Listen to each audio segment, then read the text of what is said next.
Welcome back. In this lecture, I am going to show you the steps for getting access to the Databricks Cloud Community Edition.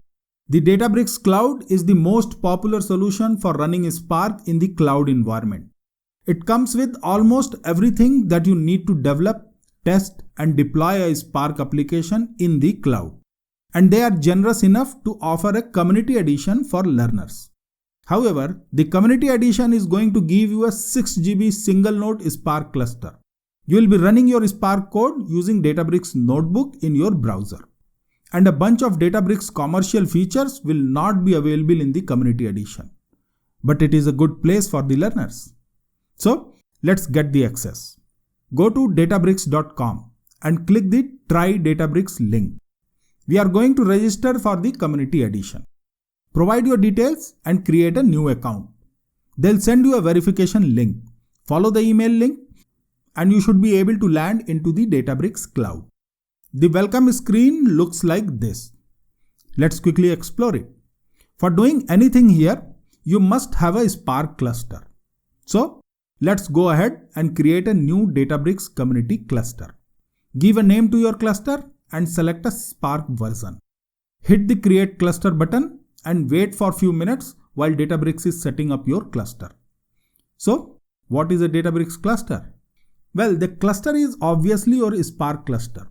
In case of the community edition, it is a single and tiny VM with 6 GB memory. You can create only one active cluster in the community edition. And Databricks will automatically remove your community edition cluster if you are not using it for 2 hours. However, you can create a new one later. Now let's create a new notebook. Give a name to your notebook. Select your default language and attach it to a cluster. Good. So what is a notebook? The notebook is like a project file.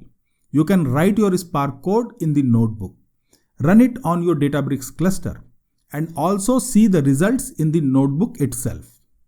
It doesn't offer you IDE-like features, but the notebooks are a pretty powerful interface for Spark developers. We are going to follow some steps which I borrowed from the Databricks documentation. You can get it here. I have also included these steps and the commands in your course material, just in case the documentation page is changed or moved. So, copy this command and paste it in your notebook. You can run it using Shift plus Enter, or you can also click this Run button. So what are we doing here? We are creating a Spark table using a CSV file. The data file is already available in the Databricks file system, which is also known as DBFS. You can access the DBFS like you access your local Linux directories. Now you can scroll down the documentation and copy this select statement. Run it. Wait for a few seconds and you can see the results. The notebook can also help you with some basic visualizations. Click this chart button and it shows you a graphical representation of your output. You can look at the plot options and customize it. When you are done, come back to the clusters list and terminate your cluster. You can completely delete it. It doesn't matter because we can create a new one later. And surprisingly, your data is never lost because the cluster is purely a compute resource. It doesn't store your data, but it is only used for executing your code and processing the data. If you want to go back to your notebook, you can find it in your workspace. Try running your select statement once again.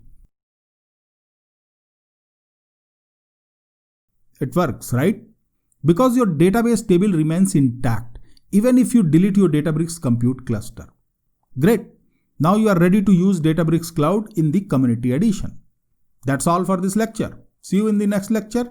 Keep learning and keep growing.